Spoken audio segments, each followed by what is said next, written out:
Hey, Sheldon. Hey, Stevie. How you guys doing? Merry Christmas to you all out there. Merry Christmas. Okay, I didn't realize you could say Merry Christmas in the U.S., Sheldon. I thought it was all Happy Holidays. Well, it's most of the time you see it a lot of happy holidays. That's what it's Okay, mostly. Yeah. okay. Yeah, I'm a little disappointed that the two of you guys didn't come in with your Christmas hats or sweaters or, Father Christmas, Stevie. I didn't, I thought you guys would be a little bit more. I've got the beard. I've got the You got the Santa bid. Claus beard. You got the bid. Yes, I don't even know what episode this is. I know it's a final episode of the year. I know it's our Christmas episode, but I don't know if this is episode 10 or 15 or 20. I don't know. But it seems to have been going fast. No, I Uh, think it's about 20. I think we're up to about 20 now. maybe so. But guys who are joining us, want to thank you. This is our Christmas edition. We're going to shortly after we're going to put in the link, so anyone that wants to come on, say a few words, say hi and stuff, we'll let you join the live video cast here for 90 seconds and stuff. So yes, good evening. Yeah, so we want to appreciate you guys for rocking with us, and we're going to get you become part of the show tonight. But anyway, as we always do, we start off by Stevie, Sheldon, anything new that is in the world of music over the past week that you'd want to share. Yeah, here in America, man, Usher just finished up his week a couple weeks ago. So now Jodeci is going to have a residency in Las Vegas. It's going to be, I think, March through maybe June. It'll Wow. be in one of the other smaller hotels, but it's major. Obviously, we already know they knew their residency. So happening is there's a trend, obviously, to where now they're seeing the commercial viability of these groups. Keith Sweat had a residency a few years ago for about a week. So it's good that a lot of these people are making that transition to Vegas. It's good for them. Jodeci had a low profile for a long time, and it's good to see them do that. And of Will it course, be all full even though this is members? not a New Jack situation, but Wu Tang Clan's got a residency as well too. Wow. Yeah, yeah, Stevie, it is all four members, and it was interesting that I interviewed Dalvin on a Sunday. Just I wasn't 100% sure he was gonna. Yeah, I interviewed him after we finished, and they had the announcement on Tuesday. So he kept hinting about waiting to the announcement because I kept saying why it'll be great to have. Why doesn't Jodeci just do a tour by themselves? Why don't you do what a New Edition does? You could have Jodeci do their thing, then you can have Devante playing all his hits. The productions he's done with other people like Babyface does. Then you can have Casey and JoJo doing their thing. Dalvin does his solo stuff, and then you all come back. And I said, because you guys, you don't rest in the need to have opening acts, and he says wait until Tuesday. So it was almost a sense of yeah, we plan to do that. And what he also said was that when they went on their last tour, they built this, he did the design the set and had a piano for Devante, so that Devante could just come in, play for lately, and start doing some stuff. Yeah, he knows how to keep it secret. But so they had the opportunity for Devante to play his piano, and he gets on the drums. But Devante wasn't feeling it this time. But the plans are that the Vegas residency, they'll just be them. So I think it is strange that I would say what 10 years ago, if anyone says they're out in Vegas, it would be like, man, what happened to them? But now it feels like a money spinner. It seems like everyone wants to have a Vegas residency. So good luck for What them. the thing is, the attitude has changed because before, you know, if you were going, Vegas has always been a domain of the, especially for contemporary acts. It's the place where contemporary acts go to die. That's the perception. But the thing is, Vegas is like the biggest entertainment. We're not talking about LA, we're not talking about New York, but in terms of entertainment as a whole. Vegas is the entertainment town of America, and that attitude has changed over the years to where obviously you got to credit Boys to Men for being one of the contemporary R&B groups that kind of like set the tone. You know, they were like the proving ground for that. So people are realizing, hey, I could go ahead and I can go do a show, you know, for 2 weeks or whatever, however long the residency is, and I'm good and I'm getting paid every night or Mhm. whatever the financial arrangement is. So that's good. Yeah. You know, these guys, as far as releasing music, you know, it's okay, but the music situation is kind of like almost secondary to the performance now. So it's good that they're out there. Oh, That's because you came down that chimney. That's chimney smoke you got there, man. it's his mince pie. He's having acid reflux. That's right. That big mince Exactly. pie that he ate earlier. Yeah. See that mince pie, that chimney smoke, Nnamdi. Yeah. Now I was getting ready to say that the touring in the UK, SWV, 112, Joe, next. They're playing. They were in Birmingham Friday, yesterday in Manchester, and now in London today. Next year, Boys to Men are coming into the UK. Jaru and Ashanti, Blackstreet, Drew Hill. So it's good for the UK market that these R&B acts from the States are finally after COVID are coming over and touring. It's a really good situation.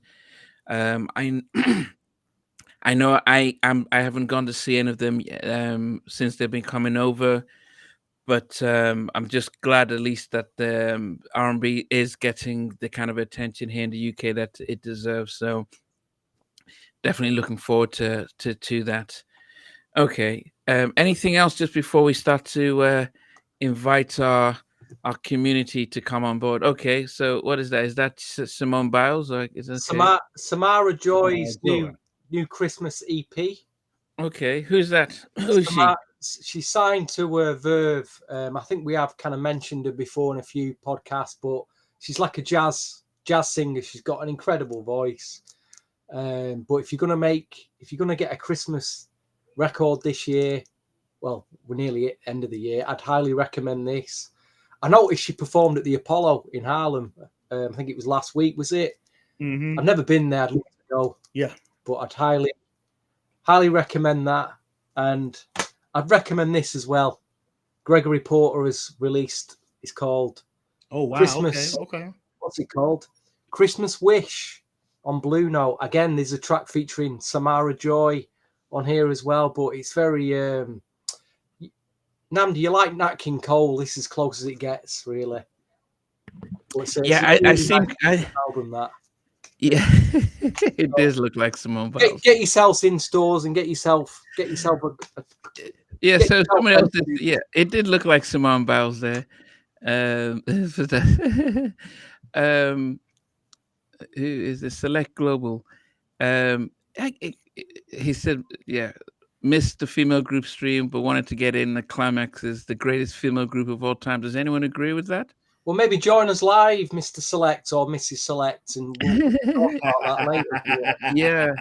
Well, so what as Stevie says, I'm going to post the link, and we're just going to get a few of you 90 seconds to come in and say hi and talk and stuff like that. Actually, there's a new record by Maxine Jones from En Vogue. She's released an alternative Christmas record called "You Can't Have It." It's very hip hoppy. Very East Coast hip hoppy sounding. Some mixes on there. Okay. There's an interesting EP by a UK R&B group. There's 4 guys in the group. They're called No Guidance, and they've done a cover version of New Edition's. What's the big ballad? Can You Stand the Rain? Yeah, they've done that, which is very interesting. And there's an EP by another R&B group called Chemistry, spelt with a K, from America. They've done the old "Let It Snow" and a few other bits on there. I noticed there's a lot of cover versions this year of "Let It Snow." I mean, you got to get that chorus right, haven't you? Really, Yeah, it's a big but you know, chorus. That it's the but bit that really hits you. but it seems as if a lot of the groups that are coming out now are really recognizing how golden that the '90s sounds are, and maybe and really tapping back into that. You know, there was a time I guess in the '90s where everyone was had to do a Stevie Wonder remake or stuff like that. So it was almost like everyone's going back to the '80s. And Puffy, you know, when he was hot, he was sampling a lot of '80s music. And it seems as if, as Stevie said, some of these newer groups now, the younger guys, the younger people are remaking some of the late '80s, early '90s songs and almost trying to bridge that gap. So, but you know, as I said, if you saw the tour numbers in the US after pop and then rock, R&B came in third. So it more people saw R&B than they saw country and saw hip hop. So R&B tours and stuff is really that's really and as Mr. Dalvin says that actually Live Nation, they just didn't trust that these R&B guys could pull things off. But when the numbers, when they all sold out, it's like Live Nation says, "Wow, we didn't realize that." Especially there was a group called Black Concert Promoters Collective. There's a four big black promoters joined forces to form one big conglomerate, and they put out the Culture Tour and the Legacies Tour. They put out the Maxwell and Joe tour. They've put out some tours with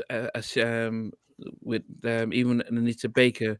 And what's happened is that because the four of them have put their might together, they get in the big venues and they're selling selling out and doing numbers. And so Live Nation and others are taking note, and now they're the ones now they've pushed the Jodeci tour, and they're realizing okay, there's money in R&B. So I can see it only getting bigger and bigger over the next couple of years just because of the numbers that these other concert promoters are doing. There's money in nostalgia, as they say, and if you're going to Yeah. reach to and say an over 35s age group that probably got a bit of spare cash to be able to afford to buy a ticket, then you got to tap into it. I see there's a new Beverly Hills Cop movie coming on Netflix in the Yeah. new year as well. I've seen the trailer to that. It looks quite good actually. Old Eddie Murphy is Grace there, and they've got the old cast out, the cops that was with him, and that could be all right actually.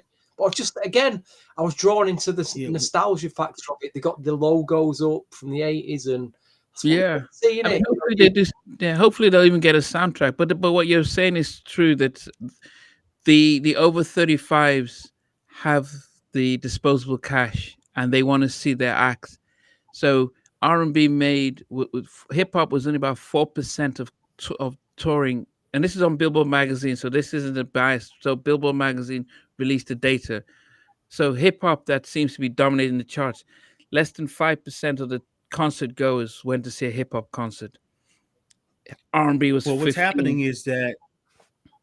what's happening is on the rap side of the game is that the artists who have like the big records that are out, they don't necessarily translate on stage. So a lot of those like current acts, they're canceling shows or whatever because they can't sell out. And just kind of to piggyback off of what Stevie said is that when you're dealing with a 35, 40 and over crowd, that's how it's always been. Is that that's been the ones where they have disposable income, the 40, 50, 60 year olds.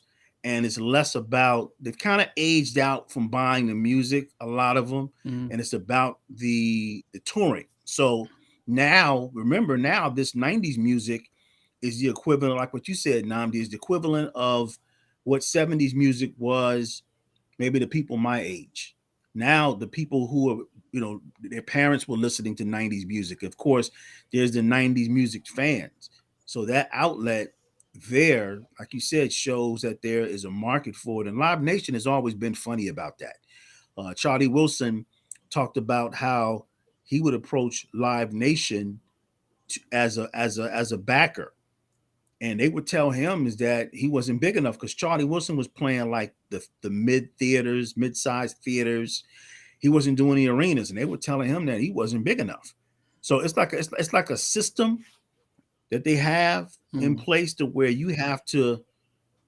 It's like a wait and see type thing. Yeah. So once they see the numbers, then of course they're going to go ahead and want to do business with you, and it's a good thing. Yeah. I mean, it really is. And I'm glad that because the R&B artists need to be. Before it was the package, like maybe 10 groups. Yeah. That still goes on now. But I'm glad that the '90s artists are going to be good to have the platform that they have. You see Jodeci, they have a band. New Edition has a band. Keith Sweat has a band. Yeah. SWV has a band. Anybody else coming after that, it's going to be a little bit different. But again, I think the cutoff is going to be the next level, early 2000s, and then what happens after that, I really don't know. But Yeah. you're going to see that surge continue. But I guess, as I said, just before we invite everyone to join in, there is a difference between. So you had the Earth, Wind and Fire and Lionel Richie. So that's a tour bringing in the numbers. You had the Culture Tour and the Legacy Tour. So those type of multi-city tours are what's taking the R&B numbers high. Not the every week you'd see a few group that 8 groups show up playing in Milwaukee one day, then in 2 weeks time they're playing in Chicago. Those little spot days. So that's not that doesn't make the numbers that much because it's just a couple of just a promoter putting up a show. But when they are doing these multi-city tours like that, that's really making a massive difference. But anyway, guys, actually, we want to get you guys to come in. So I'm going to post. We've not done this before, so fingers crossed it's going to work. So right now, this is the link to what to join us in. And as I said, you've got about the 90 seconds. Say your stuff, and after that, we may have to kick you out after it. But anyway, Depends how many people want to join, really. yeah. So as I said, you can click on that link. Anyone that wants to join and just say a few words and get involved, click on the link, and then we'll bring you in. Tell and us a stuff. few of your favourite New Jack Swing records. Yeah. A few of your tracks. So what's been your favorite episode of this podcast? What's been what your thoughts about it? So, it would be great to see someone join us because we've been planning this all week and rehearsing it. So it'll be interesting. I mean, it may be your favorite episode that you've had or whatnot. Um, or even your favorite interviews that you've seen with us. I didn't realize how much I really enjoyed the interview we had with Idris. It's almost as if he was trying to cram a lot in such a short period of time. I wish we had a chance to break it down as he was going through so much of that New Jack Swing history. I never knew that the girls from Astrak were in the Groove Me video. I mean, that flew me because I've always seen the girls in there. Um, okay, Foxy, do you want to join in? So as I said, that's the link, and I'm going to pin it. That's the that is the this is the link to join us. Anyone just want to click and get invited in, to have a few words and stuff like that. Okay, like the Father MC interview. Yeah, Father MC. I always used to say he was the first artist that gave me an interview, and in a way launched the whole thing. Um, and we're gonna get him on New Jack Swing podcast in the new year because he's got a lot of things happening. So it's gonna be great to get him on. Um, but yeah, okay. While we wait for somebody to be, actually, Steve, I thought a lot of people would just be clicking at the same time. We would have to balance it, but I don't know if is it anyone feeling brave. I've just put in the link. If you just click on it, you are going to be able to come on in and join us. Maybe you're just setting, and once you've clicked on it, you may have to set things up, but it would be good to see some of you join us. Maybe some of the regulars are not. I've noticed a few of the regulars, but there's a lot missing tonight. I don't know. I'm not Yeah, sure. as I mentioned, Colin's 18th daughter, then also Big Mike and some are at the Wembley, the R&B concert, SWV 112 next. Okay, who have we got here? We got Foxy and how you doing, Foxy? Good Good evening. evening. Greetings, everyone. Evening. Hello. Merry Christmas. And same to you. Oh my goodness. First of all, good brother, I've just kind of been binging the past like couple of hours. I didn't even know your podcast existed, and great content. I caught the Elder Barge, I caught the Brights Wilson. Okay. And I kind of got a little bit of the Jodeci with Mr. Dalvin. So I'm kind of going back a couple of years and working my way up. And they are definitely in my watch list. And so I have to wait, like break it down a couple of, minutes and then come back to it. Because I'm like, wait, there's just too much information here. Like, it's awesome. My head is spinning. I saw the DJ Cassidy, like, awesome material. Keep going with this. This is, the culture needs it. We need to hear from the ones that are like the unsung that we don't get to hear from as often. Totally. I'm coming from New York City, and I grew up in that era. I was born in Harlem. I was raised in the Bronx. Wow. I'm still in the Bronx. And so, yeah, like the New Jack City era was definitely as we would say, a dope era. Great dance material. Yeah, Father MC. That was kind of like the beginning of New Jack, I would say, with Mary J. Blige singing in the background. Definitely Guy, Teddy Riley. I mean, he's amazing producer, and so I don't know about singing so much, but definitely awesome producer. So yeah, Guy would be my New Jack swing kind of go to. Yeah, I think for well, I mean, first of all, I mean, we're all three of us are privileged that you've joined us, and for the compliment. We've all been big fans of New Jack Swing, R&B, and for us to be able to talk to these people and hear their story and celebrate them and not look for the dirt, but just really understand how challenging it was for them, coming out from nothing to get hit big time and trust a lot of people with all their talents and get sort of taken advantage of. I mean, there's one, if you want to, Timmy Gatlin, the guy who's in the guy who wrote all the songs with Guy. Just as the album comes out, he gets kicked out because he didn't want to sign away his publishing.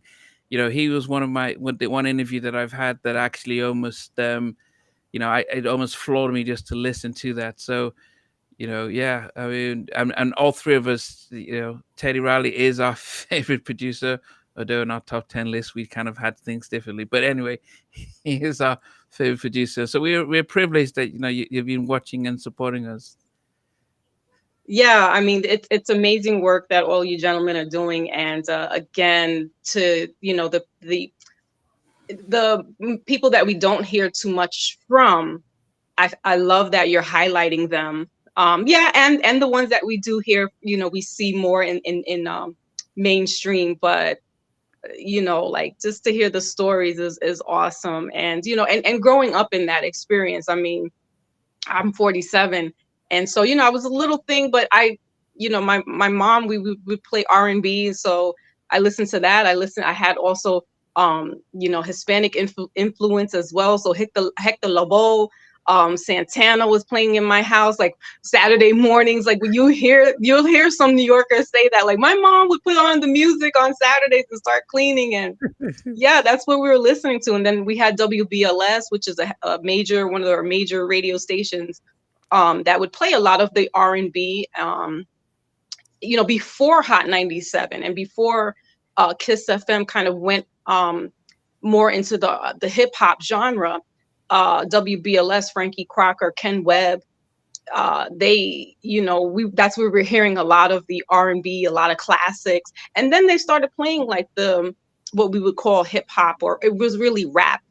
And so we had a lot of that, and the fact that you guys can bring these our unsung heroes or heroes back to the forefront is awesome. So I thank you again. I don't want to take up too much time, but I appreciate you all, and keep going forward. See you in 2024. Yeah, We we appreciate appreciate you. it. Thank you very much. Take care. Oh, that was Wow, awesome. what a great gift. Yeah, I mean, you hear about the Bronx and stuff. I mean, I'm in here in the UK, so to Well, hear about the she was in the heart of it at the time it yeah. was coming out. So Mm, there you go. hey, Amanda Hawk, come on. Yeah, you've been down since day one, so you gotta, as I said, here's you gotta click on and come and say your piece. Um, yeah, that's the link. So you guys click on it and join in. We just want to thank Foxy Moon for blessing us. I mean, it's one thing for us to see you guys make comments, but to be able to come on in and share this stuff with us, you have to understand. Stevie and Sheldon who are here. These guys, I met them just like everyone else here, and for me, it's a lot of work sometimes to do a lot of this stuff, but to have people say, yeah, they enjoyed this, that keeps it going. I mean, I have to sometimes do this at midnight. The El Jabard one, I think I was up at 1 a.m. just to try and get this stuff sorted out. But the fact that people watch and appreciate and support, because it's a lot of work. So you guys, you have no idea how much you make this stuff happen. It's not just because I enjoyed. It's not because of anything other than I know that there are people that love to hear this stuff. And every time I'm sitting in front of somebody, I'm thinking, who else? This would be a story that everyone will enjoy. So, I just encourage you guys just to continue what you're doing. It just makes a difference. It makes it happen. I mean, we found out this year. We found out so much stuff that we never knew. It's just a shame that we've had to find it out 30 years later. Really. Yeah, that's the thing. It's who was it? I was talking to somebody, and I said, they asked me, yeah, Fred. Somebody asked me how long do I prepare for the interview, like to research, and I said I do a quick 10-minute Wikipedia search 10 minutes before the interview starts, because if I know too much, then I'm just going to ask basic questions. But what we try and learn to do is like, well, what was it like doing all this stuff? I mean, Stevie is the encyclopedia with all the singles and remixes, and you ask questions that even they like. Damn, I didn't realize I did that stuff. But it is they're getting asked stuff that no one else asks them. You know, Mr. Dalvin doesn't hardly does interviews, and he was saying, "Look, man, I like the fact that you ask questions and you put me in situations where I've got to think." So as I said, it is a team effort, and you guys who watch and comment are amazing, major part of that. So, as I said, here's the link. You guys come on in. I can't imagine that at work. There always has been there is a community still out there for this, and it does go back to when the early 2000s, when I do mention it, NGS3, when that started up, and it did build for several years a community of people that just wanted to talk about New Jack Swing, that remembered it, didn't want to forget about it, and it has kind of continued that. We're all sparsed out in different areas of the world, but we've all got a common place where at least you can come and talk to people, talk to like-minded people, and just, like you say, it's nostalgia, a bit of reminiscing, bit of comfort food. Yeah. You're living your lives, you're working, you're doing this, that, and the other. You've all got responsibilities, but you just need that time of the week or time of the month where you I just need to go back to a time that was, my life was, say, really good. Where it was, where I was a bit more free, I could enjoy stuff. We've got that. We're very lucky to have that, I guess. Yeah, I mean, think about it. I During the lockdown when this started, I used to assume that all these artists were millionaires making millions of dollars, and it wasn't until they all started talking about, oh, we didn't get our publishing, we signed bad record deals. Um, Tabitha of Cut Close had to get a job as a nanny when she was when she left, when the cut close deal got stopped. I mean, that didn't make sense to me. Like, wait a minute, that had all these hit records, touring, things shut down, and you go and get a job as a nanny. Lily said she almost took suicide. I mean, it as I said, I'm like, wait a minute, you guys would having all these doing these videos and not making the money. And I think that's the thing that you never knew during the 90s when they were on TV, what was happening. Donnell Jones was talking about how Eddie F told him about the publishing and started giving him work. If not, he could have been like everyone else, because he says, he didn't have any money and he didn't know anything. So yeah. Okay, Hawk, what's going on? You said you're having trouble connecting. If you just click on it, it shouldn't be a problem. But yeah, and who else is gonna, Fox Moon has shown you guys how to come on. As soon as you log in. Okay, we got a man here. How you doing, brother? What's happening with you, player? It's good to be able to finally meet you. So Indeed, young man, indeed. Indeed. It's good to see y'all. Good to see y'all. Good evening. Yeah, yeah. Mr. Street, Mr. Taylor. He's been down since I would say from Hey, from how you down doing? Timmy Good Gaffney evening, from good the very evening. beginning. So Yes, sir. yeah. So I mean, yeah. Any words you've got about any reflections you have? Wow. I first jumped on watching Father MC, because it was just like, yo, where has he been? You know what I mean? You hadn't seen him I hadn't seen him since the '90s, and then Wow. and watching some of the interviews and whatever, you get the inside track on what some of these cats have been up to. But more importantly, for me being a big music head, and I grew up in the country. And when I say the country, I mean like the country that people used to pick at, like with no stoplights and like farmland and stuff like that. Wow. So when Big was talking about Word Up Magazine and all that type of stuff, that was, to me, that was you guys. So Word Up, Rap Masters, Right On, all those types of things. That was my information. You know what I mean? So as you get older, and those publications start coming out a little bit more,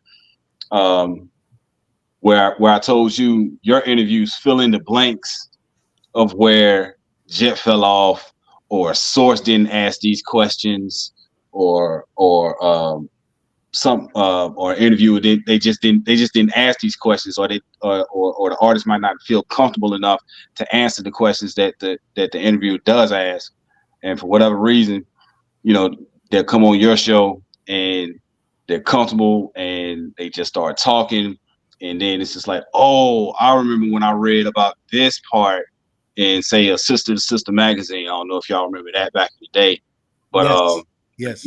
they used to be like the gossip, you know what I'm saying? You know what I mean? So it's like, oh, I remember that when that popped off. Okay, so I'm listening. So that's why that happened. Okay, so now you get to fill in the blanks, and it's like, okay, now you get the backstory to some of these songs, and it's just like, okay, now these songs mean a little bit more. So you might be introduced to something that you never even heard, that came out 30 years ago on an album that you have, that you just overlooked. You know what I'm saying? So it's just like, it's really crazy, but it's really dope. That these people, they get to come up here and they get to tell their stories. Because I never knew. I don't recall ever knowing what Tammy Lucas ever looked like. To be perfectly honest. Yeah. But she's the voice of New Jack, and it's like, how do y'all not know her story? Why don't we know this information? You know what I'm saying? And so for her to be able to come out and tell her story, and to give those inside details as to why this popped off, or to give the early story of a Neptune's, and because I used to pass by Future Studios and just try to find out, just looking, trying to see who might be over there. They might be outside playing ball or whatever, you know what I'm saying? I did the same thing. You know what I'm saying? I used to go to school in Norfolk State, so it was nothing to pass by Future. You know what I'm saying? So it's real awesome, and I'm really appreciative of you guys take your time and your talents to get these interviews and to get these, to get this information out to cats like me who are still interested in cats from that time, from that era. You know what I mean? Yeah. No, we appreciate it. I mean, as I said, it's I mean, each Stevie's an encyclopedia. Sheldon's is a historian, and and for me, I don't have the knowledge and the wisdom that these guys have when it comes to the music and the singles and stuff. But the only thing I'm able to probably do is just to probably make them forget that there's a camera and Mm-hmm. they're talking to a complete stranger. But when combined with these guys, there's lots of stuff that we try and cover. But and as I said, for us, it's like a hobby. I mean, every episode we have, Stevie brings out a suitcase of singles and albums and stuff. And and if we don't train Sheldon, he'll bring out go back to the 50s and explain how this person did that. But as you said, it is you don't want to wait until somebody passes away to say, oh yeah, they were great. Facts. You want to be able to give them. And there's, as I said, there's so many people that we talk about Tammy Lucas. I'd never seen how she looked before. Mm-hmm. People like Sprague or Mucho. You know, he, you know, I'm a big fan of Diesel. I'm a champion for Diesel. You know that. yeah. I mean, it's my only regret was the fact that Diesel passed away a few months before I started this. That's my biggest regret and stuff. But Yeah. yeah, but we definitely appreciate. Yeah, we definitely appreciate. As I said, I know you've been down since But the fact when from day one, been commenting and putting stuff up there, and so yeah, definitely appreciate all the support that you've been giving us. No doubt, no doubt, no doubt. I'm really looking forward to what else y'all got in the store. You know what I'm saying? It's a lot. There's a lot Yeah, back there. I'm still waiting on Big Bob. Bob is coming. yeah. You He's know coming. what? We hope. Yeah, yeah. So that would be yeah. So I mean, yeah. So there'll be a hard push in the new year for Bob. So yeah, don't worry. He knows everyone's told him, and he's slowly getting out. I think some of them are afraid of the fact that I spent 2 hours with them. So, Oh but wow, Bob and Akil, they both So those are my priority targets in the new year. So that's what's with up. Crystal Yeah, Williams as well. for real. Yeah. Definitely, definitely, definitely. Yeah, appreciate you joining us in today, though. No doubt. I appreciate y'all. Thank y'all for having All me. the best, sir. All the best. Like, Thank you all. Peace. Appreciate your support, man. Thank you. Indeed, fellas. wow.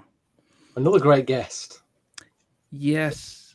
I'm liking the beads and the Flavor Flav thing he was wearing there. It's very I like it. Yeah, but you know what? I never got to go down to Future. I never. Did you? So Sheldon, you drove past Future Records in Virginia Beach. Sheldon, are you Yeah, there? and as I remember, can you hear me? Yeah, I was Yeah, you can hear you in now. Virginia. I got friends that live in Virginia, so I moved to Virginia one year. It might have been 98 or something like that, and I did a detour. And I had drove at the time I was living in Louisiana, and I drove all night to go to Virginia. So instead of driving directly to where my friends lived, I did a detour and drove to Virginia Beach. And I remember down Virginia Beach Boulevard trying to find um the Future Studios. And I kept driving right. And the way it is, it's like I don't want to say it's secluded, but if you don't know it's there, you will drive by. And I remember driving by PA High School, Princess Anne High School, where the Neptunes went, and it was right next door. Okay. It was right next door, and I remember pulling. I remember pulling over in the phone booth because I had the number to Future. And I remember pulling in a phone booth and making a phone call, but nobody picked the phone up. But yeah, I remember. Yeah. What was you gonna say? What was you gonna say if they did pick the phone up, Sheldon? So what? What was you gonna say? What? say if you picked the phone up? Hey, What was you going to say? I was like, hey, was the same. I wasn't trying to get in the music business back then, but I was really a major fan. I was just starting to do some writing or whatever, and I just, just wanted to meet him and just talk to him about the music and the studio and everything. And of course, nobody picked up, so I guess nobody was there. It was in the morning, about 9 o'clock in the morning, and Yeah, nobody was there. But I remember.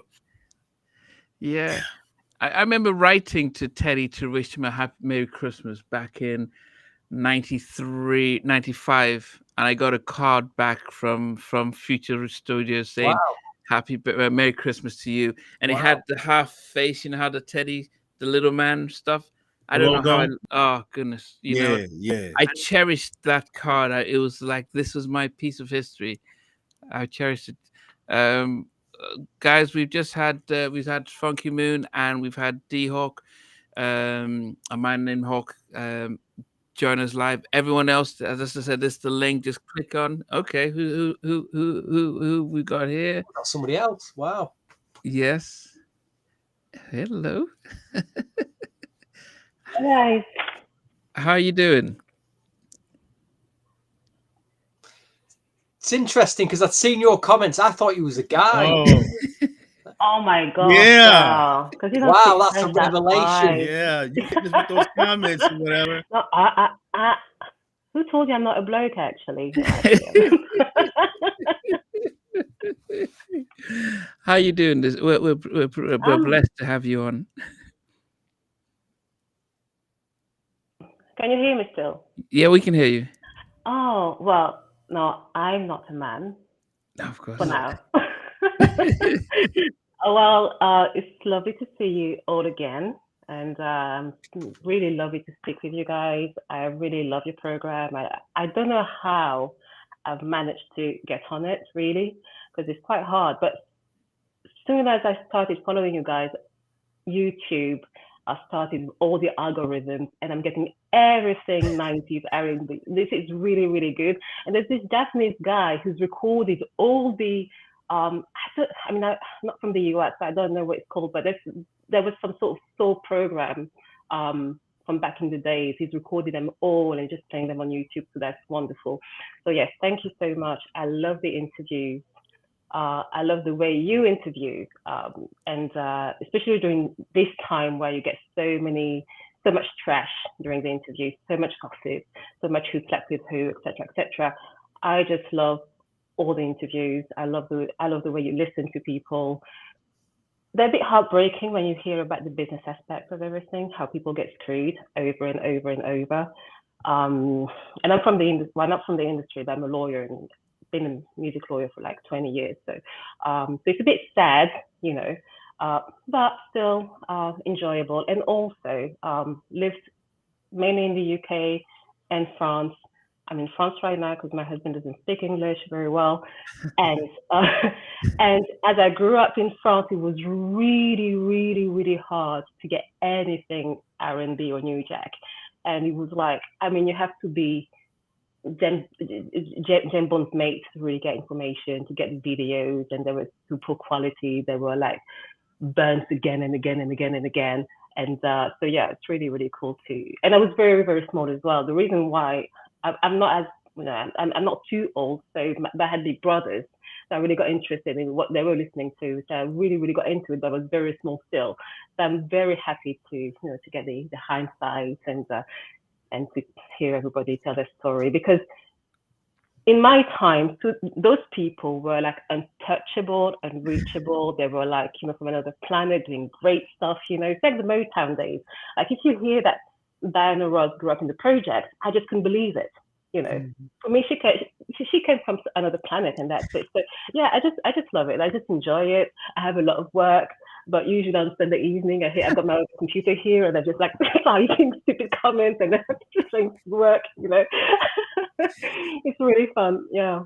You seem to you seem to know your stuff. You put a lot of artists in there, lists, and all sorts of things.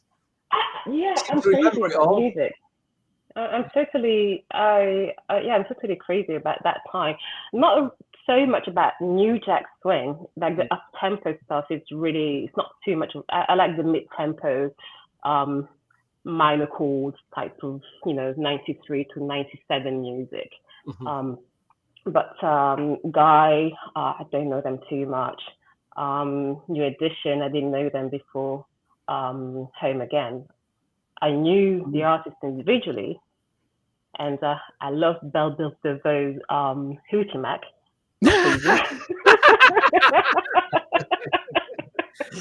Oh my god!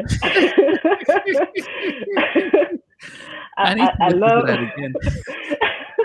I mean, don't listen to the lyrics though, because they're terrible. But the music is great. Wow. So yeah, and I went to so many. I mean, I went to so many concerts. I remember I went to see Jodeci in '95. I was totally crazy about Jodeci. I first heard them. I mean, I heard them, when they released Forever My Lady. But then you have the Motown MTV Unplugged, and you could hear. I mean, everybody was so good, but then they had this sort of, don't call it medley, but you had this sort of everybody in song, Next Up Uptown. And when they started singing just after Mary J. Blige, I was like, oh, wow. I mean, they're actually better than all of those great singers. So I became like a die-hard fan of Jodeci. And I remember seeing them in '95 in Paris, and it was snowing, and I got to the venue at like 1 p.m. I had a math class, and I just skipped it. I was like, bye-bye, I'm going to Jodeci concert.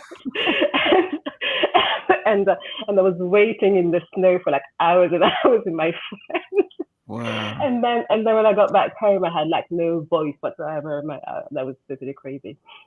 Yeah. So yeah, I really love that era, '93 to '97. When the Timberland sound came in, I sort of switched off really. Wow. And then I moved to jazz. But yeah. Wow. Yeah, well, but as I said, you've been a real big part of our New Jack Swing podcast, because we all see you commenting and adding your voice there, and as I said, that really helps us does make the show and stuff. That's why probably Stevie, we all thought, yeah, okay, yeah. No, so you be kinder to me now, and I'm a lady. Yeah, no. And I love Sheldon as well, because he brings things. I mean, there's an era for me. New Jack is a bit like the New Jack Swing era is how many years is that? Is that 4 years or 5 maybe? Yeah. So about 5. Yeah, about 5. Yeah, and I think the early '80s as well. There was like a post soul music at the same time as disco. You had some sort of '80s soul that to me is very obscure. And I think Sheldon, you seem to master that era as well. Thank you. So when you said you started listening like '93, so I guess New Jack Swing started to kind of fade in '92, '93. So that's where you picked it up at. The first time I listened to New Jack Swing was listening to Dangerous by Michael Jackson. And then I was like, oh, Teddy Riley, I like him. It's cool, So I like Teddy Riley, but I think had New Jack Swing been in '95 or later, it's just not my thing. Even if I listen to it now, like the up tempo, it's not really. But anything from Jodeci, I would say, even the first Jodeci album is great, but the very fast songs, they're not my favorite songs. I prefer the Vante Dalvin productions in the second album, Diary of a Mad Band. So you like the hip hop soul stuff of the mid '90s then? I do, and the hip hop as well. The hip hop only and the hip hop soul, yeah. Wow. But anyway, I mean, it's a great time period, the mid '90s. Brilliant time period for stuff. We're spoiled. Yeah. We're so spoiled, for stuff. Yeah. Indeed, yeah. No, I really enjoy listening to you guys. I love the chart, and I tend not to agree with you most of the time. So. Well, that's the whole point, is to get a bit of listener participation. We can't. It's no good agreeing with everybody, is it? Because it'll just get boring then. Yeah, Exactly. Yeah. No, it's fun. I really enjoy listening to you guys and debating and chatting as well. While I'm working, and I'm like, oh gosh, I've not really worked that much. But anyway, I do have a good laugh. And the interviews. I mean, the interviews, they're really really good. There are many artists that I've never really listened to, like Cut Close. I was never really into Cut Close, Oh, but that lady that you interviewed, she was so Tabitha, yeah, funny. she formed the group. Yeah, Tabitha Duncan. Yeah, she was so funny and she was so real, and she had learned as well from whatever she's experienced, not only her mistakes, but what other people were doing. So I thought that was really, beyond the music, as a human being, I thought she was great. And Yeah. That's a great and album from that period you like, actually, 95, that Cut Close album. I don't know if you've heard that album, but it's a really, that 93, 97, just in the middle there, yeah, good album, that. yeah. To be fair, if I look at my taste in music, I don't really listen to female singers that much. I My see. favorite singers are Sade, Kate Bush, Johnny, and Nina Simone and Ella Fitzgerald. I think that's it. They're the ones I'd be like, oh my gosh. But other than that, I think they put too much aesthetic into music when they sing, whereas male singers tend to just sing with their voice, and women try to. And I've noticed as well, you guys, when you talk about female singers, start talking about looks. I've never heard you speaking about looks when it comes to male singers, and so female singers actually play a lot on looks, and the voice as well tends to be a different voice. I love Mariah Carey as well. I don't think she made it in the top I 10. think female singers who can't say they haven't got a really great voice, but they look great. I think they play, like you say, they play up to that more. I think maybe they're told Yeah, to mask the fact that they're not really a great singer. yeah. And there's also the fact that they tend to write less. They're more like performers than men. Yeah. You find more men that are songwriters. Yeah. And so when you sing the songs that you write, maybe there's more meaning in the performance than if you don't write them yourself. If the female singer was maybe overtly more sexual, let's just say, being very family orientated here, maybe it's to mask the fact that they couldn't really sing that well, so they had to. No. The industry. I mean, I know the industry quite well, and it just forces you to be like that. Fair enough. Then. Yeah, it just forces you to Yeah, be the like that. I male mean, is male you can dominated. always say no, but Yeah. yeah. Even if you look at Michelle at cello, she loves playing the bass. People not, the industry doesn't like that. They put so much pressure on her to look pretty or to look tortured, like she made a corner, but sing, and she had like a jazz album, and she was not singing at all. And people are like, oh, we're losing you now. So I think, in this world, if you're female, then first of all, they'll flatter you and they'll tell you all sorts of things. And then also, to be fair, a lot of female singers get into the business to be adulated, for their looks and singing. If you look at the reason why people get into the music business, there's, I would say, there's always been a need to become famous rather than to become a great musician or performer.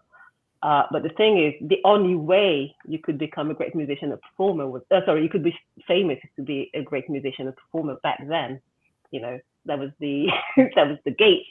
Now you can look good, you can have like an Instagram account, and I always said, and that's controversial, but I thank Kim Kardashian for that, because people who want to be famous now can go to Instagram. They don't have to do music.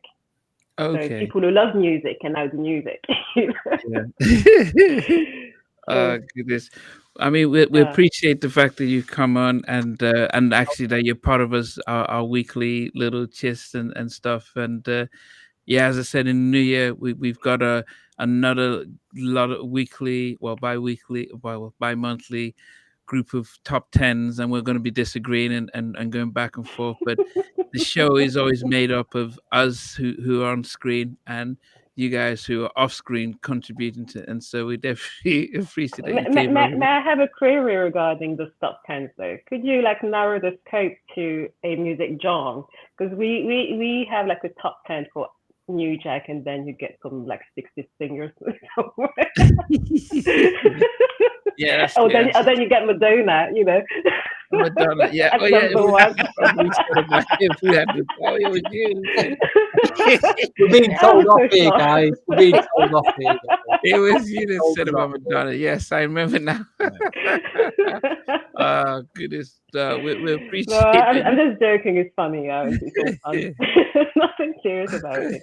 But yeah, and anything Joe to see, I'm very happy for the Dalvin interviews as well. It's great, you know. Yeah, I wish I had more time to listen to them all, but the only time I give myself that Sunday evening where I can actually chit chat with you guys and say stupid things and disagree with you. You got to spend, take a bit of time to look after your companion sat on the couch right in the corner over there as well. Paddington. Yeah, that's true. Yeah, I've got my toddler sleeping actually, but it's not sleeping very well now. But yeah, he's a new Jack person. Oh my goodness. Yeah. Okay. Yeah, Wow. so he listens to the music. Maybe he's going to be a Jodeci fan. Who knows? But he loves Michael Jackson. Michael Jackson's my number one, and also Nnamdi. I've got something in common with you. "The Lady in My Life" is my number one Michael Jackson song. Oh, okay. Yeah, I Yeah. mean, if I look at the list, it's Donnell Jones, it is Pamela Long. So there, and I think both Nelly, no, not Nelly, Neo and Maxwell. So it is. I don't know why people can't think of it, how beautiful that song is, but yeah, I appreciate that. But yeah, no, we thank you. Oh. Yeah, we definitely thank you for your continued support with every single one of you. And yeah, we've got a lot in the new year that we're definitely going to be arguing and debating about. But yeah, well, thanks for even coming on this evening. Thank you so much. And I'll be sending stupid messages again now. Yeah. All right. Bye, guys. Bye-bye. Take care. Bye-bye. Thank you for your support. Thank You're you. welcome. Bye. Thank you, guys. Wow. Wow. Another great guest. Where do you keep Yeah. finding them, Nnamdi? Yeah, no, but this is our Amazing.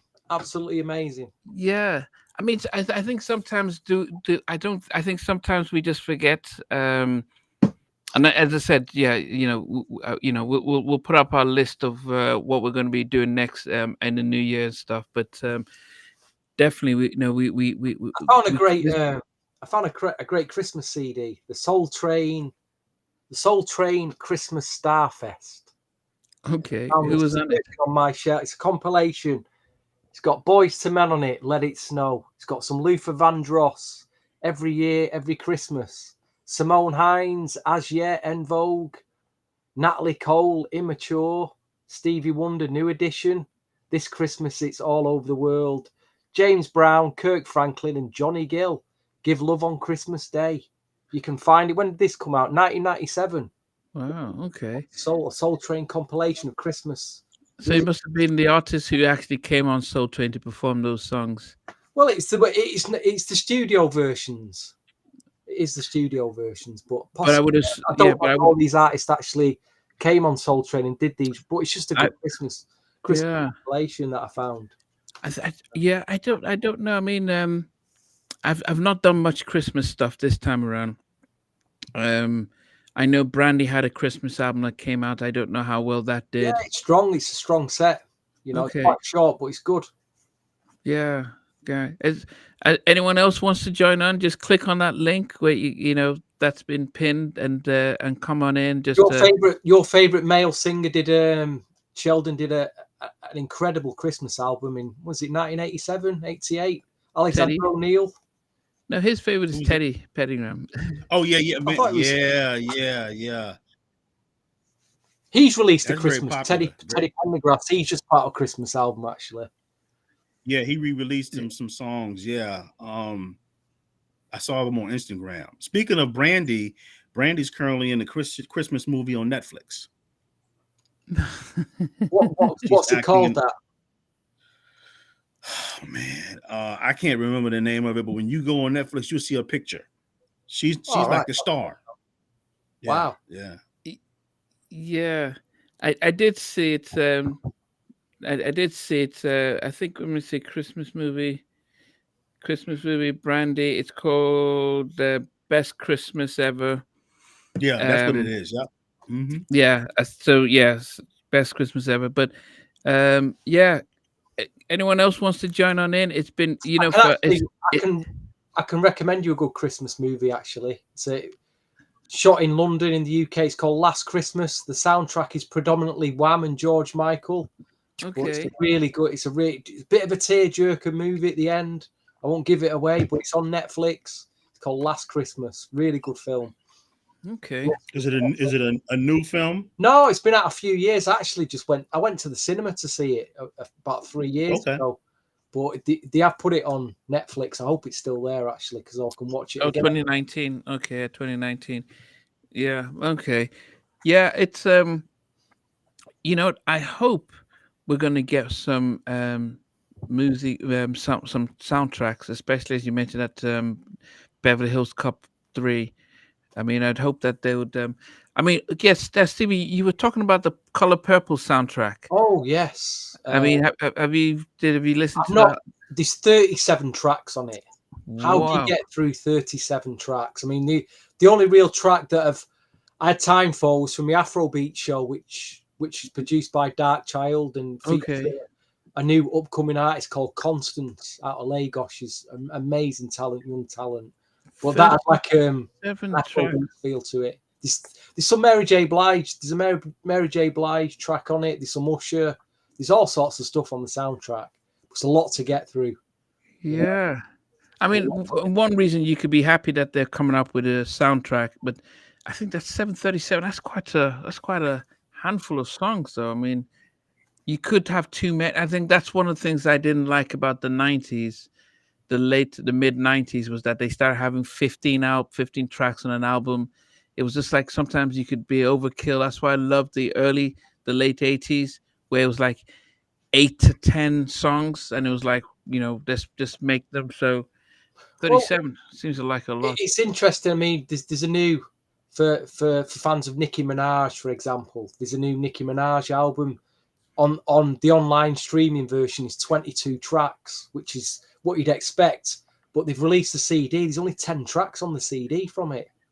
Okay. But and it probably lasts about half an hour the CD. But if they had, why didn't they put them on the CD? I don't know. But I'm sure Nicki Minaj fans are probably not happy about that. But I don't know. Yeah. Oh, Yeah. and there is most of her a fans are streaming. Yeah, most of her fans are streaming fans. But whatever it is, the album is doing pretty well for it to have just come out. It's doing well. Yeah.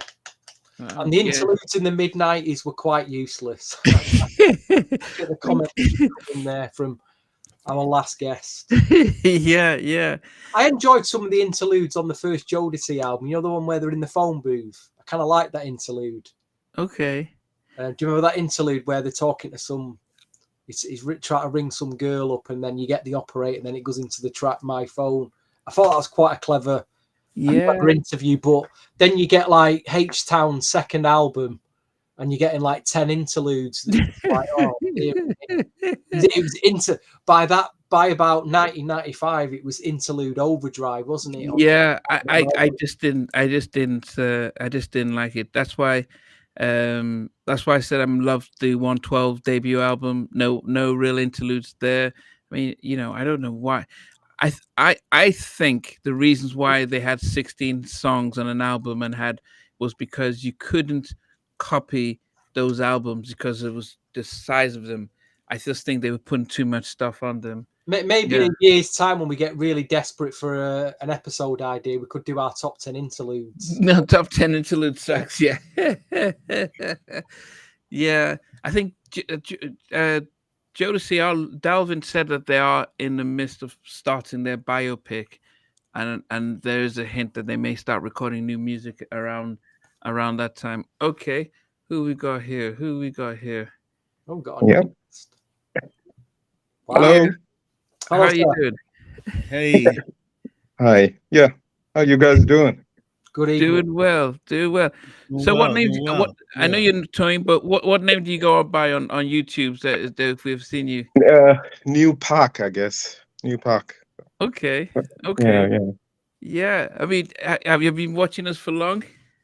Yes, I have. I've seen a lot of your interviews and just watching some of your New Jack podcasts. I've caught up on a lot of your top 10.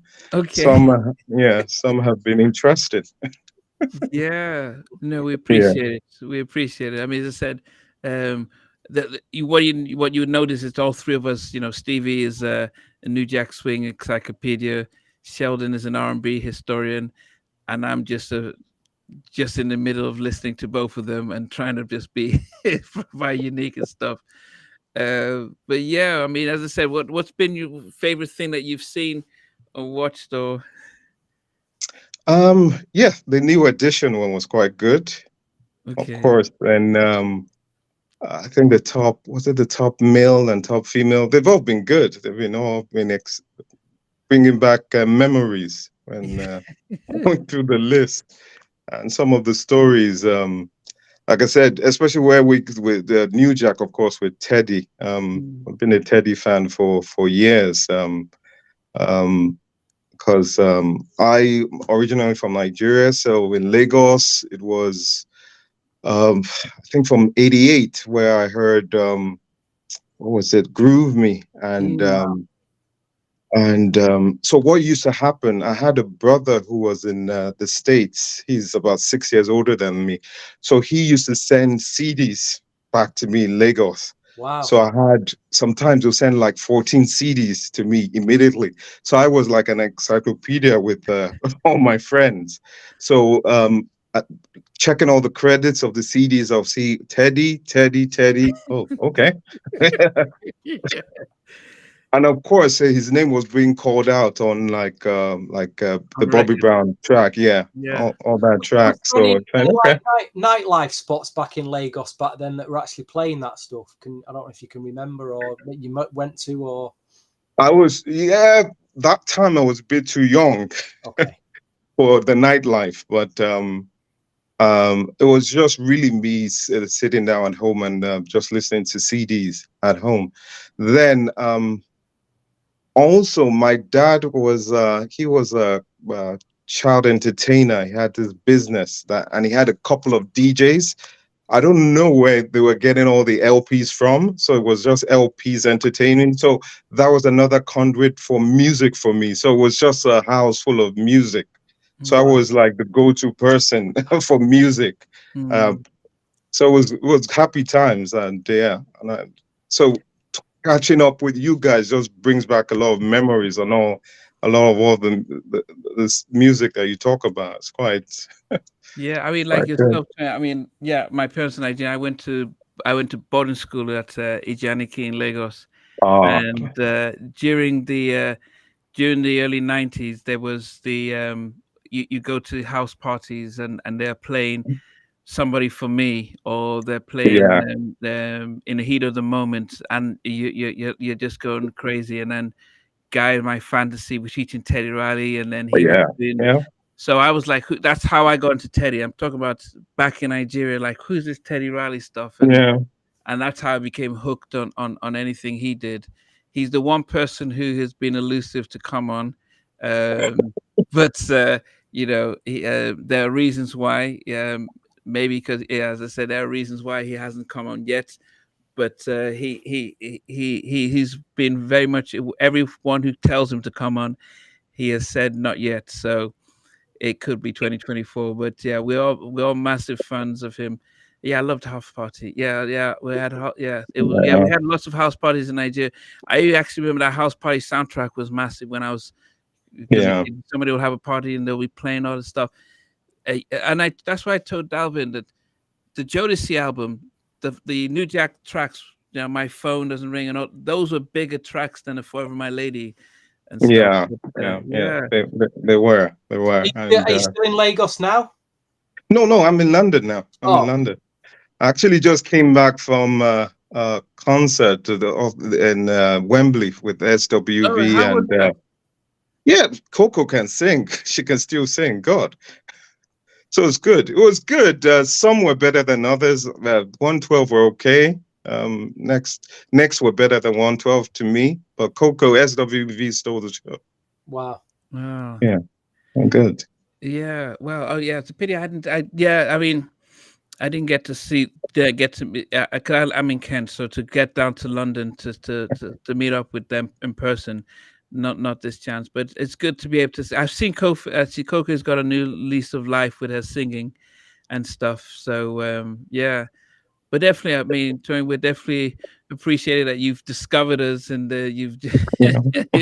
that you're part of us as well. I mean, yeah, as I said, we've been doing this for. I mean, I've done halftime chats since 2020, but we've been doing this podcast since the beginning. I think middle of the year, and we're going to be taking it into the new year much stronger this time around and stuff, and actually balancing our top tens with some guests as well. Because when we have guests on this podcast, it's that you have Stevie and Sheldon hitting them with questions that I couldn't even think of. So it's going to be an exciting 2024. Yeah, I'm sure it will be. There was something. What's I going to make? It's so funny with the rumors. The interview with was it what's his Samuel. name? Not Samuel. After 7. What's his name? Kevin. Yeah. Yeah. Where there was one rumor in Nigeria where I've gotten the third singer who's not Edmonds. Yeah, there was Where there was Keith. Yeah, Keith. Yes. Keith, where there were rumor that he was cousins to Ellie Reid. Yeah. And when you mentioned it, I just started laughing because I remember that same rumor. Yeah. It's crazy. Yeah, because I remember the rumor I heard was that Karen White was supposed to be singing "Don't Be Cruel," and that because it was too much rap, they gave it to Bobby Brown.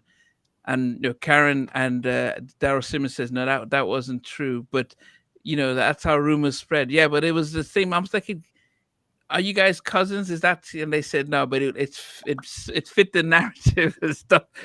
So yeah, it fit the narrative but definitely. I mean, that's the thing. That's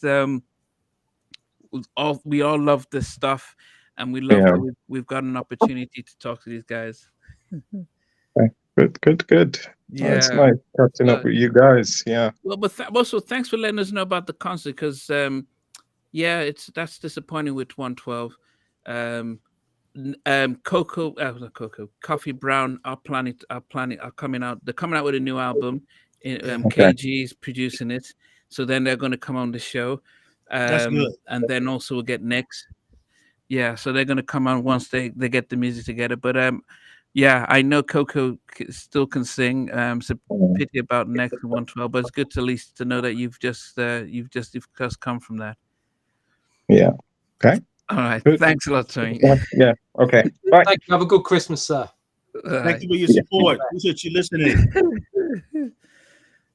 Yeah. And I'll be sure people. Yeah. Oh, yeah. That was the thing.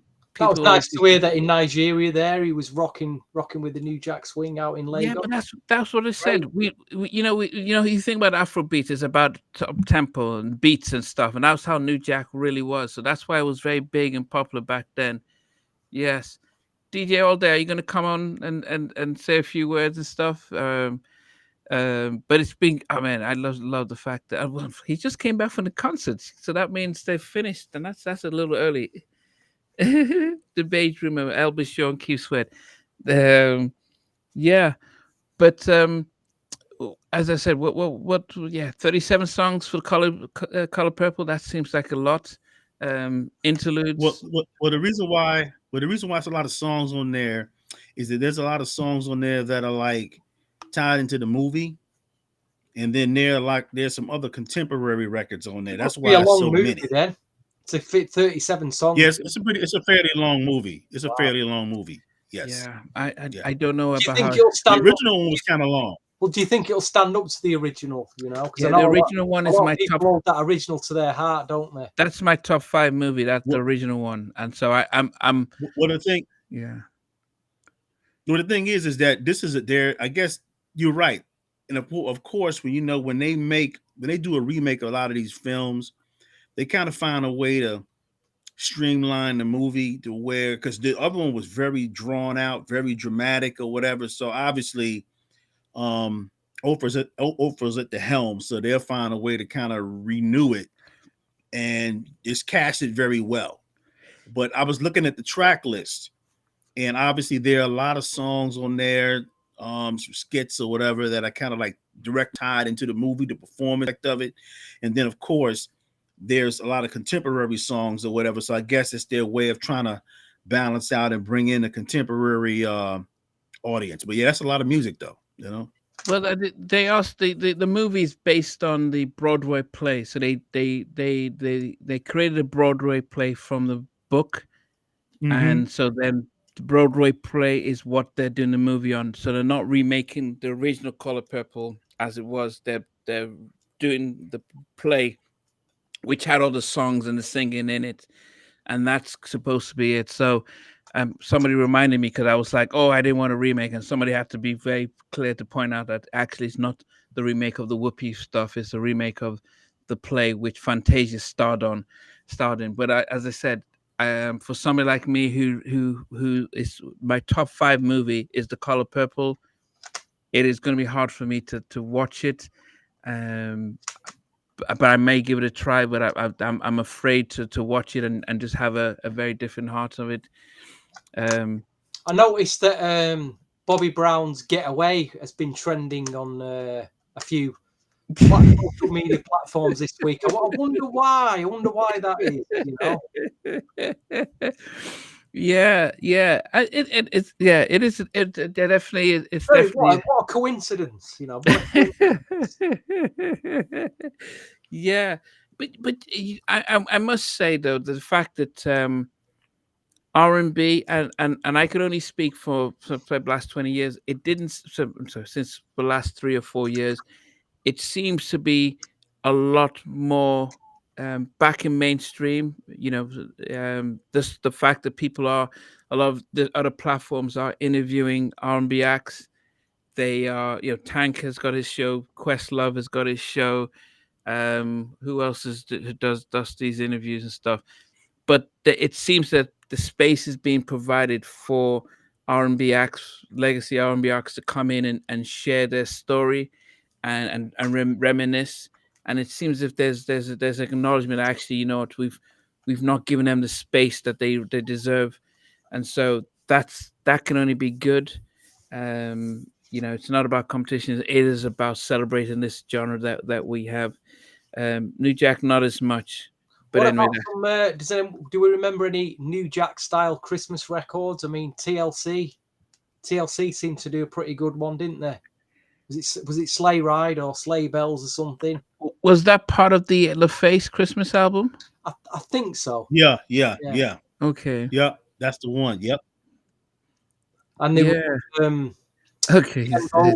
Silent Night, which was a rather good Christmas record. Sounds of Blackness, they did a good Christmas New Jack. Don't know if anyone in the comments remembers any Christmas style new. That was it, Sleigh Ride. Okay. Anyone else remembers any New Jack style Christmas records? Obviously the big one was the ballad "Boys to Men," Let It Snow. Yeah, that was a big one. I don't know if the Destiny's Child was that how was that one? Was that up tempo?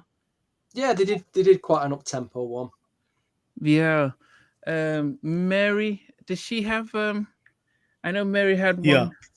I think she's got 2 of them now. I think it was one because the anniversary came out for the Christmas one. That one's probably about almost 10 years old.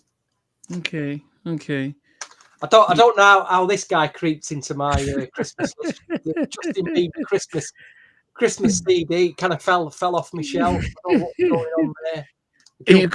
A guilty pleasure there. Guilty pleasure. Was it that they were giving away the CD? A youthful Justin Bieber there. No, Steve waited outside in the winter, no jacket on. It was To cold get my outside. He signed was trying to copy. get that. Do you know okay, A Few Good Men, Silver Bells. Oh Do you- yes, hey, okay, brilliant. You know, I forgot yeah. about that one. No, there's an interview that you guys need to look at. It was with Grandmaster D of Houdini, because Mhm. he went back into talking about how they started and sort of their journey to hip hop, and why he became a DJ as opposed to an MC, and especially now with the whole 50 years of hip hop. So he was, talked about how big Houdini was, that they were touring with Duran Duran and Blondie. That's how big they were back in the 80s and stuff like that. And I think it's amazing how those old school hip hop artists like Rum DMC and Houdini were able to go on tours with David Bowie and those kind of people, and then the '90s kind of shifted everything out. But there was an appreciation about hip hop back in those '80s and stuff. Well, Houdini is unique because Houdini, their record label was based in London. So they made all their records in London. So before they started making records, they toured all over Europe first before they toured in the States. But all of the records that they made were made in London, and they were the first ones when, of course, England was like the first country. They were so far ahead on the technology, like the Fairlight computers and all the digital stuff. So that's all Houdini's music. It was all digital. So it was like state of the art. They were using the latest technology. We're head and shoulders before everybody. They're the first group to ever sell 1 million records. But yeah, those guys were really big, touring all over the world with those acts. Yeah. Yeah. Okay. They That's made the the records link in to London the and interview with. Wellesley Studios. Yeah. Wow. Yeah. So yeah, Nupak, thanks. I mean, Toy, thanks for joining in. Foxy Moon, um, Hawk. Is this Savoy? How do I? Is that Savion? How do you pronounce it? Who's going to be good at? Eh? You should have asked her how to pronounce her name. Is it Savion or Savion? Yeah. Quite French. Yes, it's quite French. Oh, Savion. Yeah. Okay, it could be French now. Now that we know she's in Savion, France. it's like a fine wine, and it's Savion Blanc. Okay. Yeah, now like you got it. Savion, like the wine. Yeah, Cavion. Yeah. There you go. Okay. Oh, okay. That's what she said. On, guys, you must remember Alexander O'Neill's Savion. album. Whose album? Alexander O'Neill's Christmas album. My gift to you, man, that was very popular. Yeah. Oh, amazing album. Oh, okay. She says it means it means savage girl. Oh. Now we understand your posts. No, just playing. We're just playing. Wow, I didn't know that. Very interesting. Okay, this was so Foxy was talking about the fact that Houdini recorded the album in the UK and why. But as I said, yeah, Grandmaster D, one of my early interviews, and yeah, it was good about that stuff. But no, I mean Christmas albums. As I said, apart from Let Us Know, I never got into Christmas albums, and so that's why, as I said, the Boys to Men one really was one of the best ones that they came out with. But yeah, and then the Mariah Carey one has been extremely popular. That's still, I know. I see your face. Just yeah. It's amazing. None of us put it here in our top 10. Did she make it your top 20 at anyone? Did Mariah make your top 20? Mariah Carey? Yeah. She was one of my honorable mentions, or I think I might have had her along with somebody. She was on honorable mention. Stevie, she was an honorable mention for me. She didn't make even with her looks. She didn't even make it with her looks at all. You got to think, in the UK, every year we're bombarded with the same 5 Christmas records. Mariah Carey's one of them. We've got Wham! With Last Christmas. We've got that dreadful Slade record. Yeah. we've got the Band-Aid record always comes out, and Yeah. Oh and, wow, and then there's yeah, that guy yeah. who Do they know passed it's away, Christmas? the Irish guy who passed away Oh, the last week. Pugs. Yeah. The Yeah, Pugs. you know, we Christmas get the same 5 records every year, so you know, I understand Mariah Carey. I get it. It's just, you know, it's just got everything, that record, and in terms of it appeals to everybody. You know, I can still tolerate the Wham record. There's something about that record. You know, there is something about DJ all day. That's right. Yes, sir. That's it. so for nice for That's Christmas. the I one. DJ all day. That's what all of them on there. That's right. Yes. I was thinking about that, but it slipped my mind. Ah. Yeah. No, as I said, I what happens after don't. you've DJ'd all day. Then I guess there's no all night session, is there? Video, they were supposed to come join us, but is on the road, stuck on the I-95 in New York. So if you want to check out TLC's All I Want for Christmas, yeah. I mean, guys, as I said, we've yeah. I mean, I don't know when we're coming back, but I think we stumbled across our top 10 stuff, and that's, you know, Stevie and Sheldon have put together a list of some real amazing topics that we're going to be Those going debates through. we've had over the last 3 or 4 weeks, we've really pulled them out. You know, they've been really good. I think they've been really good viewing, actually. You know, Yeah, you know, if there was anything I kind of I always look back on was when we did our producers. I you have keep no going idea. back to that one, didn't you? You're Because it was one of those things where, you know, we were doing our top 10, our favorite producers, and I went from favorite producers to all-time producers, and I'm like Quincy Jones. I can, apart from Thriller. I mean, and Bad. I struggle to think of anything Quincy Jones has done. I was like, but why did I put him as number one? I love Jam and Lewis, but not over Teddy. And LA and Face, not over Teddy. But I don't know what kind of went wrong with that stuff. I mean, Teddy could have, yeah, have we yeah. done I don't know. Have we done our? Because I think I've mentioned this, and maybe future ones. Our top 10 Teddy tracks, top 10 Jam and Lewis, top 10. Maybe we can do them in the new year. Yeah, top 'Cause I 10. know a Jam lot and of the Lewis. viewers will get involved with them because, you know, Yeah, even LA and Face, because yeah. I would definitely love to see, yeah, Teddy, LA Face, and Jimmy and Terry. Do a Kyle West one, you know, a Dallas Austin one. You Yeah, know, yeah, I need to get. do all them Hall of Fame producer ones. Dave Jam Hall, you know, Mm, Touchables. We could do all of them in the new year. yeah, Um, yeah. If Before we yeah, get to the big one, of course, which will be the top 10 interludes, but know. yeah, top 10 Italy. top 10 interludes. I wonder if we Oh, get dear. cancelled if we try and do a top 10. He who can't be named for legal reasons. Oh. Who is behind bars? I wonder if we ever tried to. If we did. Not everyone separates the music from the person, so it is. Yeah, It's an interview, obviously, on another platform. I don't need to mention it, but I just enjoyed the Vanilla Ice. There's a Vanilla Ice interview I watched recently. Okay. Because I just remember at the time, I just like, because I was so into hardcore hip hop and being real that I couldn't tolerate Vanilla Ice at all. But with hindsight, with a bit of nostalgia, I kind of appreciate it now for what it was. I can see it, you know, I can enjoy it more. I'd rather listen to Vanilla Ice than say a Little Yachty, because in 30 years' time, he's going to be doing a podcast and celebrating Little. Maybe they will. I don't know.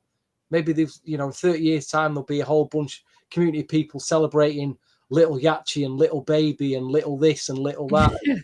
I don't know, but I can't tolerate that. But I've got more of appreciation now and his story's amazing. You know what I mean? And it dispels some myths about being hung over a balcony as well, which I always believed that, but apparently it's false. But that's completely false. That's true. But that is the thing about these stories where, you know, Tony and I were just talking about how we thought that the relationship with After 7 was because that was the rumor. So rumors, and they actually sometimes they keep those rumors going just because actually it is part of the nostalgia. Because it might, I mean, how easy it is to hang somebody upside down from a balcony and say, "Sign your publishing, or we'll throw you over." You know, now, Well, that's normal. They used to yeah, do that. but Vanilla Ice said That was that's normal. what Suge did to him, and then he, but he probably pushed Yeah. him to win. I don't know what he said really did happen, but you know, I mean, Andre Reed in his last, not Andre Reed, Andre Harrell in his last interview said that he was in his house when Gene Griffin came to his house, knocked on his door on a Saturday morning. Teddy was in the car, and he says, "Sign over Teddy's publishing." So, and Yeah. then he I need comes that into the publishing. office Yeah. and slaps him. So Andre shared that, and then even Jimmy Love and Carl West backed it up when Gene slapped him in the office, and the whole office was just like shook up because of that stuff. And you know, I somebody was trying to get Gene Griffin's wife to come on board for an interview. Donna. Oh, Donna. Yeah, Yeah. Donna was doing the circuit because she was trying to do a documentary on her husband, and she was trying to frame her husband as the key component of it, because she was framing it like it was the music side, but then at the same time you can have the music and you can have the talent, but you needed people behind the scenes to really push it forward. Because and in a way she kind of has a point, because remember, at the time when Teddy and them guys were doing music, man, the music business was basically dominated by adults. So they're not trying to fool with kids, they're not trying to fool with young people. So anybody that's coming out, you through like an adult. So she has a point regarding that. It's just that, Gene is, he saw them as a way, like a lot of those hustlers and those guys, to get legit. That's legit money. But it's still the same whole gangster mentality where I own this. It's gotta come through me. So when you see them guys talk now, they don't necessarily talk. It seems like I've heard Teddy, and I've heard and Damien talk about it. And it's not as, especially with Teddy, it's not, they look at it, it's like hindsight 2020 type of thing. They don't now frame it as if, I was a victim. Yeah, it happened to me. And it's like they kind of like moved on from it. So I don't know if they just got older or if the business just kind of like leveled out. Because they now think they got their publishing back or whatever. But, like you said, this platform, it didn't exist back then. Everybody was really talking about a lot of stuff. Just a So shame we yeah, didn't get it's that just documentary. amazing how it comes full circle. The Gene Griffin documentary. Yeah, mate, it's a shame we haven't got that. Mhm. I was looking what? forward to that documentary, but just not happened, has it? He was looking forward to the documentary. But As I said, see, there has to I be will reach out because somebody. It wasn't done. It wasn't done. I think that a lot of times when they're trying to drum up some attention for it to see if somebody will jump in and take the reins and they can get a deal and put it out. But yeah, it would be good to have her on there because she was there. Yeah, I mean, So to have her I'll give her definitely point do. of view of what it was like. Because as a Teddy fan, and talking to every single person from Basic Black to Timmy and Dame and Tammy, Carl West. There's not one person. I mean, the one thing that you hear about Gene Griffin is the fact that he had style, he had a vision, and then outside of that, no one else has anything good to say about him other than he had a style, and he was well dressed, well groomed, and he always wanted them to look immaculate, and he worked them hard. Outside of that, it was who was the guy that we interviewed? The TC Tompkins said, he was riding Lucy with Tompkins, Gene yeah, Griffin. He yeah. drives up, he picks up his drugs, and I mean that, then actually it was amazing that Carell kind of expanded the fact that Gene got put into prison because he really wanted to push the whole guy. Is it guy or kids at work? he wanted to push it so big, so It was he kids at went work. back in his drug stuff, Kids at work. Yeah. got busted. And so you can, it's amazing how all these guys come on and tell a different style, different part of the story, so you can plot why Gene started Kids to Work. This is why we need them on. This is why we've got to try and get these stories, you know. Yeah, I mean, I'll get Carell back on for. I mean, you know, our imagine podcast. Redhead Kingpin. I bet Redhead Kingpin's got some. Yeah, I've been trying to get I Redhead. understand these guys, man. Yeah, I've been trying. I mean, they gave me his number. I've tried to call. He's not answering. I mean, some of them have just come out completely. But yeah, I mean, it is about filling the gaps and stuff. Anyway. There was a really again the real collectors here will remember this. There was only one record that came out on GOT Records. It was a Teddy Riley, Gene Griffin production. A guy called Billy Davis, called it's a 12-inch, and I've always tried to find out who Billy Davis was. I even asked the what was he called that we got on from Arb? Keep forgetting.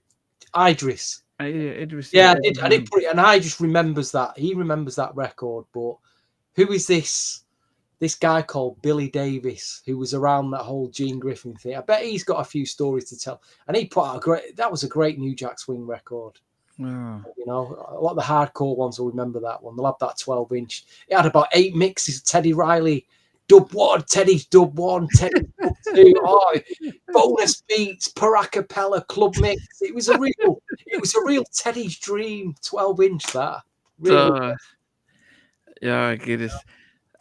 Yeah. I mean, guys, as I said, anyone who's a Teddy fan, you don't know how heartbroken it's been because to not have him on the show yet. It was Teddy, we are ready. Teddy, we are ready. We are ready. Come on the halftime chat.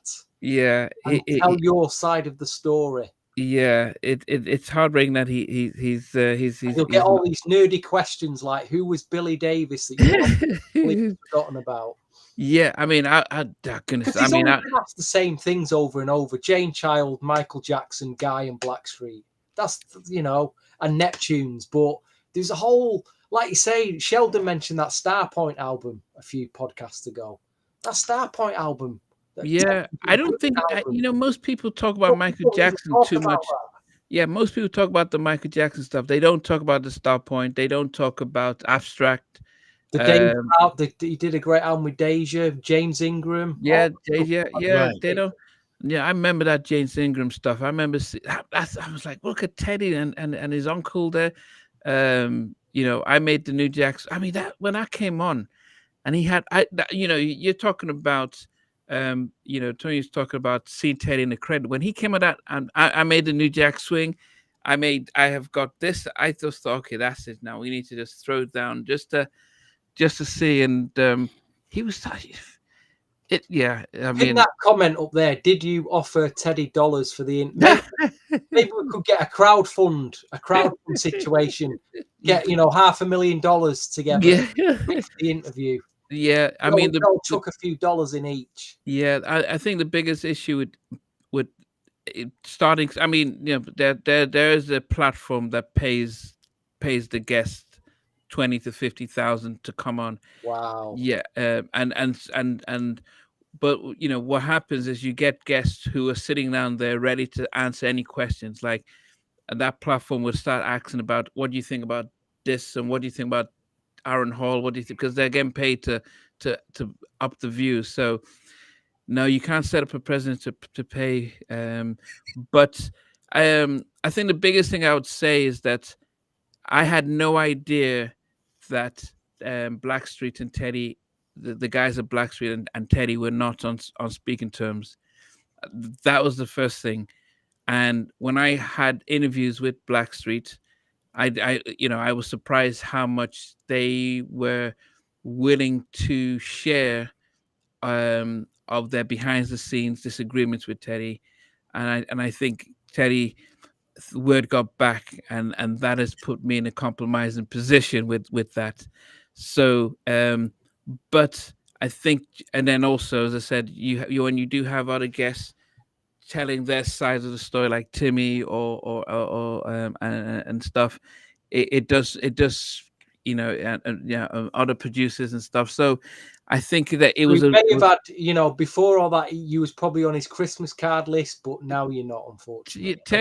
Teddy followed me, and he would would be sending messages on Instagram. But at the moment, it was like as I said, if I had not watched the was it Uncensored that he was on, and he came out and Unsung. no, I think it was Yeah, Uncensored that uncensored. he Yeah, did. yeah, He yeah, did yeah. an Uncensored, and I think it was about a month later that I saw that, and I'm like, oh my goodness! So he doesn't talk to these guys, and here I am hanging out with them, holding hands and bringing them up, and it felt as if I picked sides, and I'm like, wow.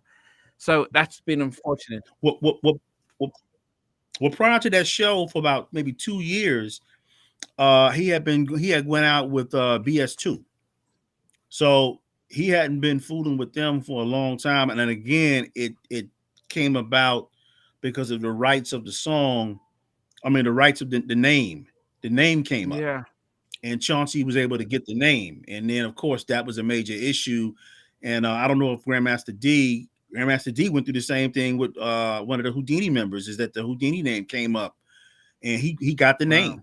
and it was a big problem. It caused friction between him and his bandmates because he had the name. He owned the name for a while.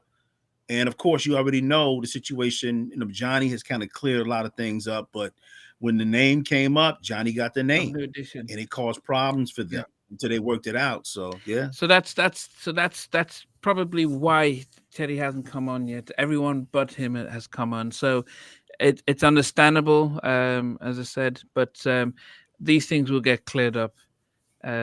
These things will get cleared up. But guys, we've definitely enjoyed. I mean, I wish more of you had come on, but we're really grateful for those of you who have come on today, seeing you guys in person, and being able to join us in. And I think, on behalf of Stevie and Sheldon and myself, we're going to try and make this happen again, where we'll give you guys an opportunity to come on board. Because I know more of you would love to have come on, but in the new year. We will come back. We would we'll ask you guys to put out whatever top 10 list you think we should tackle in the new year. It will be great to see. Um, we've thoroughly enjoyed this. I mean, those of us in the UK. I mean, it is about 11:15 at night, but we love doing this. So it's not that we're tired, but it's the fact that we love doing this, and we can't wait to the new year. But anyway, if no one else is joining us, any final words, Sheldon, then Stevie? Okay. I just say I discovered this rather fine retro soul album CD this week. It's Who's called that? Bobby Harden and the Soulful Saints. The album's called The Bridge of Love. Check it out. Bit of fantastic voice. Stevie's got his encyclopedia. You want to check this out, new album? It's a real gem. This, it'll cost you about £12-13. I don't know. Is that $15? But check it out, folks. Seriously, that's my parting gift on this Christmas episode. Bobby Harden and the Soulful Saints. We're gonna start calling you Stevepedia. You know what I'm saying? Stevepedia. Because Steve is on. Thank you to all the guests that gave us their time. We really appreciate it. Yeah, Sheldon, any new article on your news blog? Actually, no, but I'm actually talking to some people to try to line some interviews up for a couple of projects. So nothing coming up on the horizon that's coming out anytime soon. The 50th anniversary of hip hop obviously is closing out, so I might have something that's lined up for that last week. But just basically, just looking at trying to do some interviews, trying to get my book out. I got a couple books I'm working on. One's an LL book, and the other one is doing an anthology of some of the articles that I've written over the past 10 years and just putting them out in the book. Wow. So those are my two main side projects for 2024. Awesome. Wow. and yeah, I mean, yeah, I mean, definitely there are a number of guests who couldn't make it last this coming year. So in the new year, I'm definitely going to see them. People like Lisa, Bonnie the Barge, and actually a few more females, and ex-girlfriend. I can't remember her name, but we're definitely trying to get more females guests on the show. So and just to be hearing it, because one of the things that I've recognized is that actually female guests have a very different story to tell about their journey, because they've had to overcome a number of different things, and so yeah, so that those will be interesting to see. But anyway, definitely, wishing my brothers Stevie and Sheldon a Merry Christmas. It's always a pleasure to be able to spend these 2 hours with you guys, and to every single one of you guys who join us tonight, or who join us every week. It means the world to us that you guys are involved, so we appreciate it. Have a Merry Christmas, Happy New Year, and as I said, we can't wait to see what happens next year. So from all of us, Thank you, everybody, for your support. A super Christmas. yes, take care, guys. Bye bye.